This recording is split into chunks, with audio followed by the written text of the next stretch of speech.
Hi you guys, welcome to my art journaling class. I want to give you just a little video tutorial on supplies you're going to want to have.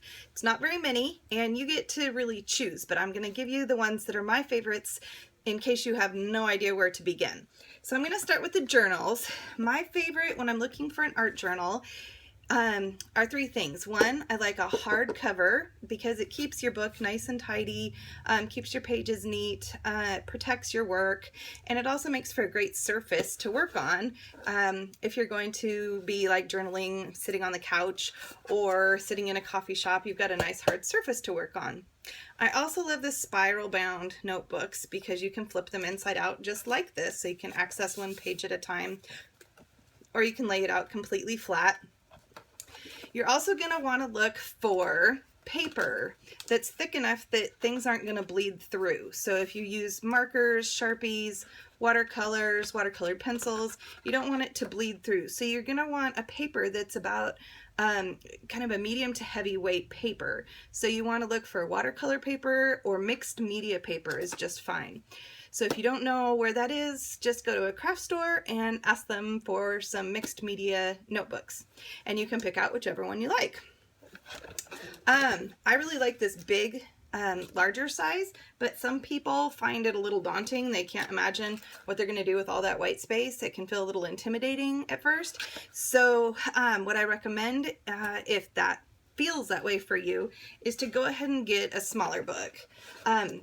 And then if you want, you could get both sizes, and you can get both sizes, sorry, pop-up just came up.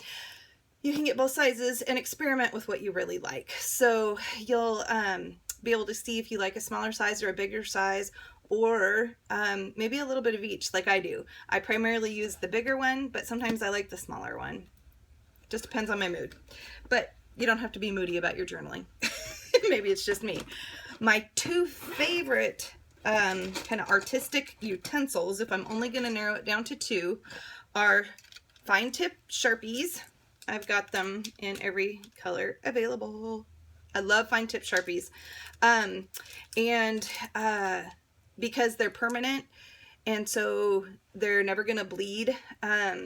Like you're not going to rub your hand over it and it's not going to bleed. It's going to saturate the paper with color, and I like really bright colors a lot of times. It's just going to do a really nice job for you, and they're going to be nice and permanent like Sharpies are. And you can get them in a million different colors. I think I just got a set of 24 of these fine tip Sharpies in a variety of colors for $10 on sale. So you can check and see if there's sales around, or you can try to look for like a coupon online at whatever office supply store or art store you're going to. Another, my other favorite thing to use are, so I'm digging through my bag here so I can show you, are watercolored pencils. If you've never heard of those before, they're just colored pencils, and you can use them just as colored pencils, or you can color things in and then take water with a brush over the top of it, and it turns it into kind of a watercolored paint look.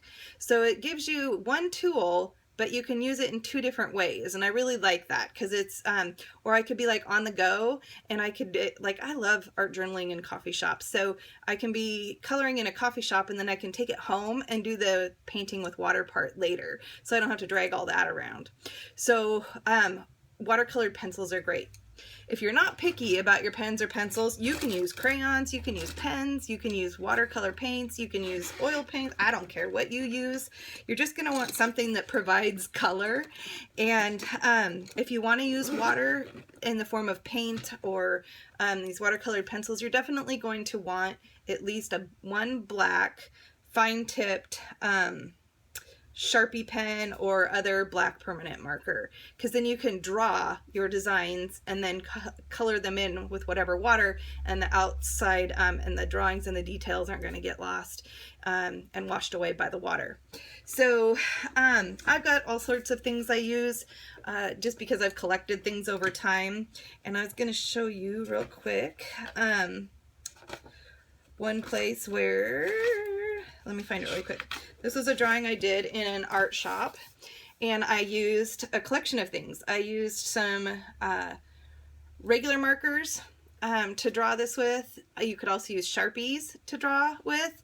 Then I colored it in with watercolored pencils, and I was gonna paint over them, and I realized I haven't yet with water. So right now they just look like colored pencils, which is pretty enough. And then these are little sparkle pens. And if you're into sparkle pens like I am, which I really like my sparkle pens, the brand I recommend, now this one is a brand I recommend because not all sparkle pens are created equal and some just don't color well and they're a waste of your money and time. So Jelly Rolls are my favorite. I've tried other brands and I just don't have good luck with them. If you have good luck with a brand that's less expensive than Jelly Roll, let me know, because I'd love to find out. But I really love these Jelly Roll pens, and so oftentimes I'll color or I'll draw some kind of design with my Sharpies and I'll color it in spots where I want some sparkle or metallic. Like this one's a purple metallic, and this one's a blue sparkle. So they have all sorts of these. These I find better selection at more of a specific art store. You could also see if maybe you can order a set of them on Amazon. I've looked for other gel pens on Amazon and there's plenty of sets of gel pens. But again, my luck just hasn't been very good with anything but these Jelly Roll pens. And I've been using gel pens for probably 15 years. These are still my all-time favorites. They just make a really great product and they last quite a long time. And the color just comes out so great. Even the clear sparkle comes out beautifully. So that's your really quick tutorial on what to get. Pretty easy, huh? If you don't want to go out and buy anything, you can use white paper you have in your house. You can use construction paper you have in your house. Make your own little notebook. You can use whatever you have in your house. You can use chalks, crayons, markers, borrow stuff from your kids. This does not have to be expensive. So just use what you've got. If you'd like to draw and doodle with a ballpoint pen or a pencil, you can do that too. It all works, and I'll explain why when we start class. So I just wanted to show you a few things that have become my favorites to give you some ideas to start with, and look for coupons online wherever you're doing your shopping. See if you can find yourself a good deal. Have all this stuff prepared for the first night's class because you will have some fun homework to do in between each class. And since it's gonna go so quickly, you're gonna want your supplies before class starts. Alrighty, as always, email me back. Just reply to an email I send you or email me at kimberlyspeaks@kimberlyspeaks.com if you have any questions. And other than that, I can't wait to see you with all this stuff live online. And make sure you follow all the instructions to tap into our Zoom class that I'm going to send you in an email too. Okay, I think that's it for now. Thanks, you guys.